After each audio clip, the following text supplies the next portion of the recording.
आपने कभी सोचा है कि सुबह उठ के जो आप न्यूज़पेपर पढ़ते हैं, वो जो न्यूज़ है उसे लिखने वाले तो आप ही के देश के हैं जर्नलिस्ट्स, पर क्या ये पॉसिबल है कि उनकी सैलरी आपके देश के दुश्मनों के द्वारा दी जाती हो?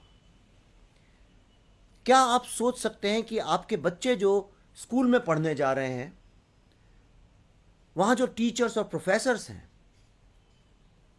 वो जो पढ़ा रहे हैं वो आपके देश के दुश्मनों के एम्प्लॉयज हो?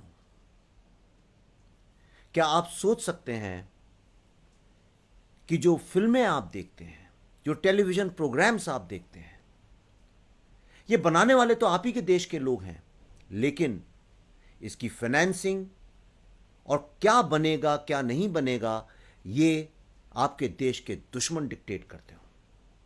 मैं आज आपको बताने जा रहा हूं किस तरह से चाइना पूरे वर्ल्ड में एक कल्चर वॉर लड़ रहा है और एक के बाद एक कंट्रीज के कल्चर को डिस्ट्रॉय करने की कोशिश कर रहा है, और सबसे ज्यादा भारत के कल्चर को।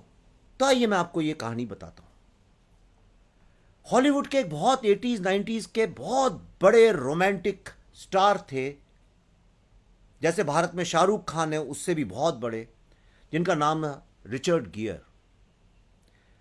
रिचर्ड गियर ने pretty women, an officer and a gentleman, runaway bride जैसी सुपर डुपर हिट फिल्मों में काम किया है। और ऐसा कहा जाता है जैसे राजेश खन्ना को देख के औरतें बेहोश हो जाती थीं, रिचर्ड गियर के ऊपर भी दुनिया की कई सारी औरतें जो थी उनकी दीवानी थीं और उन्हें देख के बेहोश हो जाती थी। Such was his popularity. Then he committed a crime. उनसे एक गुनाह हो गया। 1993 के ऑस्कर अवार्ड्स में रिचर्ड गियर ने चाइना में जो ह्यूमन राइट्स हैं उसके अगेंस्ट और तिब्बत की फ्रीडम की बात कर दी।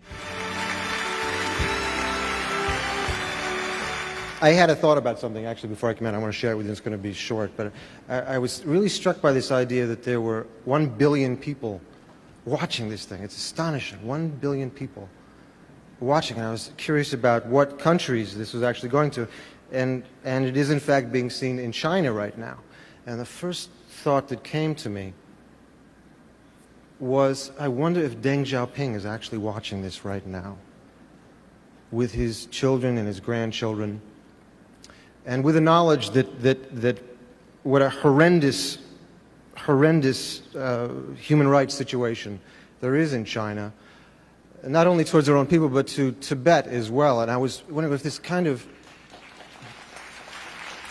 if something miraculous and really kind of movie-like could happen here, where we could all kind of send love and truth and kind of sanity to Deng Xiaoping right now in Beijing, that he will take his troops and take the Chinese away from Tibet and allow these people to live as free, independent people again.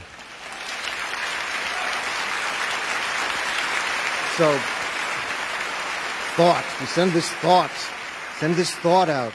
बस फिर क्या था? सबसे पहले academy awards ने उनको ban कर दिया।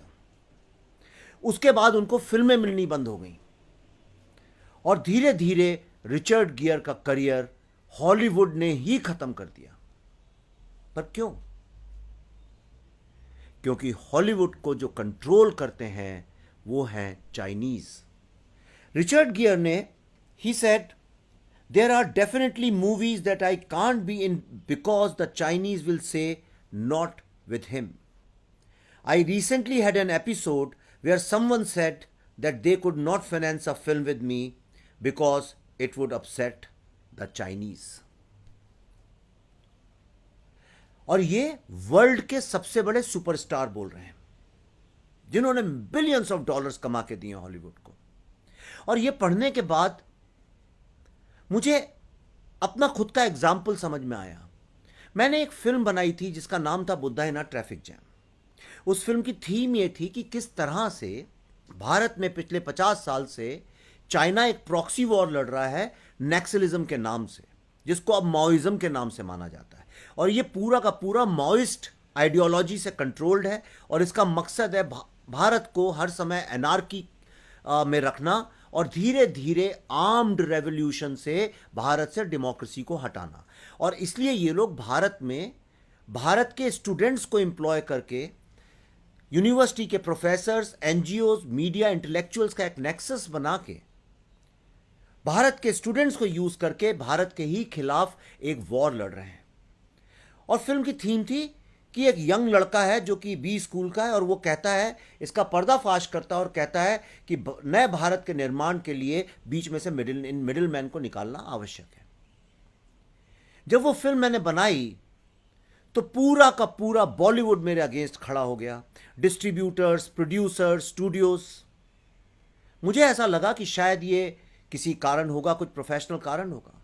लेकिन जब ये फिल्म मैंने भारत के टॉप यूनिवर्सिटीज में दिखाने की कोशिश की, जैसे जेएनयू और जादवपुर यूनिवर्सिटी, जो दोनों की दोनों पूरी तरह से माओइस्ट यूनिवर्सिटीज हैं, ये 100% यहाँ के प्रोफेसर्स माओइज्म पे बिलीव करते हैं, यहाँ के स्टूडेंट्स करते हैं। तो इन स्टूडेंट्स ने मेरे ऊपर अटैक किया, असॉल्ट किया, मेरा कंधा तोड़ा, मेरी गाड़ी तोड़ी, रॉड्स लेके आए, मेरी फिल्म की स्क्रीन फाड़ दी। क्यों? वो तो भारत के स्टूडेंट्स हैं।